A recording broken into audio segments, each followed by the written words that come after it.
સૌ શ્રોતાગણોને સુજ્ઞા મહેતાના જય શ્રી કૃષ્ણ. હવે આજે આપણે અધ્યાય 16 જેનું નામ છે દૈવાસુર સંપદ્વિ ભાગ યોગ, તેમાં રહેલી ગીતાની ભગવત્તા વિશે જાણીશું. તે જાણતા પહેલાં આપણે આ અધ્યાયમાં રહેલો સારાંશ જાણી લઈએ. આવા ગુણો કે જે અભય, ચિત્તની નિર્મળતા, સત્ય, અહિંસા, તત્વજ્ઞાન, ધ્યાનમાં નિષ્ઠા, ત્યાગ, શાંતિ, દયા, ક્ષમા, ધૈર્ય, મૃદુતા, લજ્જા, તેજસ્વીતા, અભિમાનનો ત્યાગ વગેરે ગુણો મનુષ્યને દૈવી સંપત્તિ તરફ વાળે છે. જ્યાં દંભ, ગર્વ, અભિમાન, ક્રોધ, કઠોરતા, અજ્ઞાન મનુષ્યને આસુરી સંપત્તિ તરફ લઈ જાય છે. દૈવી સંપત્તિ મોક્ષ આપે છે, જ્યારે આસુરી સંપત્તિ બંધનમાં નાખે છે. આસુરી સંપત્તિવાળા કામનાઓ ભોગવવામાં જ આનંદ માને છે, વિષય ભોગને જ સુખ માને છે અને કામ ક્રોધનો આશરો લઈ વિષય ભોગ માટે અન્યાયથી ધન આદિ વસ્તુઓ મેળવે છે. તેઓ મારું કરવામાં જ માને છે. હું જ સિદ્ધ, બળવાન, સુખી, સમર્થ અને મારા જેવો બીજો કોઈ નથી એમ માને છે. આવો મનુષ્ય સિદ્ધિ કે સુખ પામતો નથી. આથી કરવા યોગ્ય કે ન કરવા યોગ્યનો નિર્ણય શાસ્ત્રનો આધાર લઈને કરવો વધુ ઉચિત છે. હવે આપણે આ અધ્યાયમાં આવતી ગીતાની ભગવત્તા વિશે જાણીશું. આ અધ્યાયમાં શ્રી કૃષ્ણ દૈવી સંપદાઓનું અને આસુરી સંપદાઓનું વર્ણન કર્યું છે. આ અધ્યાયમાં મોક્ષ માર્ગે ચાલનારા મનુષ્યના લક્ષણો બતાવ્યા છે. તે જાણીને તેને મેળવવાનો પુરુષાર્થ કરવાનો છે અને તેનાથી જે વિપરીત છે તેને ત્યજી દેવાનું છે. શ્રી કૃષ્ણ દૈવી સંપદાઓનું વર્ણન કરતાં સૌ પ્રથમ અભયને ગણાવે છે. ત્યાર પછી તેઓ જેનો ઉલ્લેખ કરે છે તે આ પ્રમાણે છે: અંતઃકરણની નિર્મળતા, તત્વજ્ઞાનની પ્રાપ્તિ માટે ધ્યાન, સાત્વિક દાન, ઇન્દ્રિય નિગ્રહ, દેવતાઓ અને ગુરુજનોની પૂજા, અગ્નિહોત્ર જેવા ઉચ્ચ કર્મોનું આચરણ, વેદ શાસ્ત્રોનું પઠન પાઠન, ભગવાનના નામ અને ગુણોનું કીર્તન,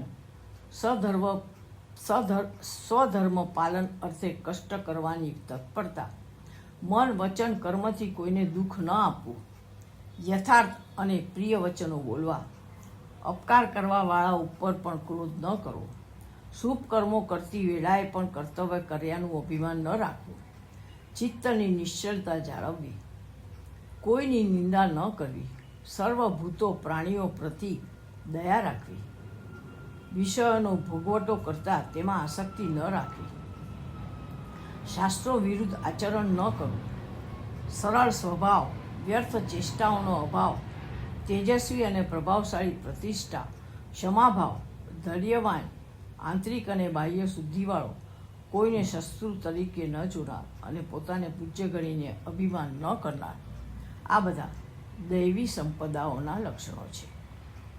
આસુરી સંપદાઓની વિગતો આપતા શ્રી કૃષ્ણ કહે છે કે દંભ,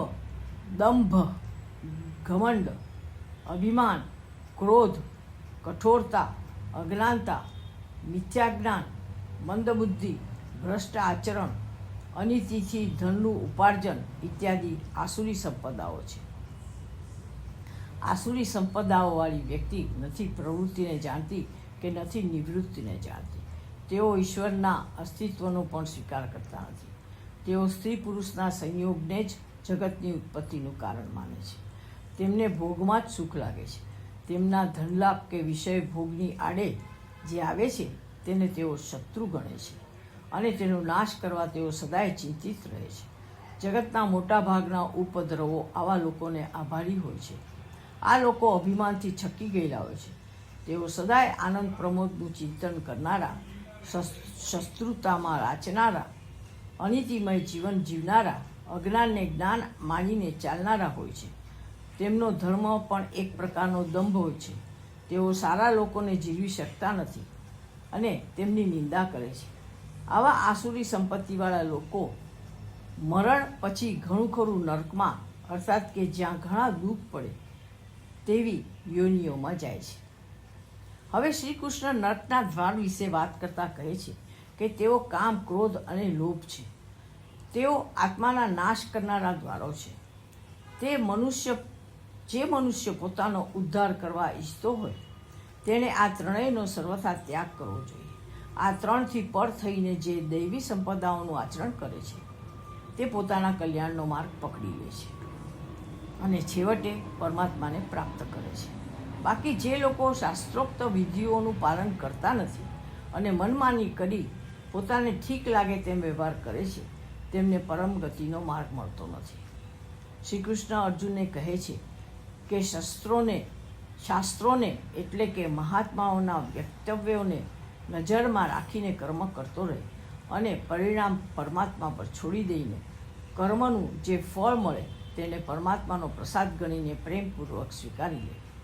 અધ્યાયની સમીક્ષા કરીને એટલું તારણ નીકળે છે કે તન, મન અને ભાવની શુદ્ધિ, રાગ દ્વેષ રહિત જીવન અને ધર્મપરાયણ આચરણ સુખ શાંતિનો માર્ગ છે.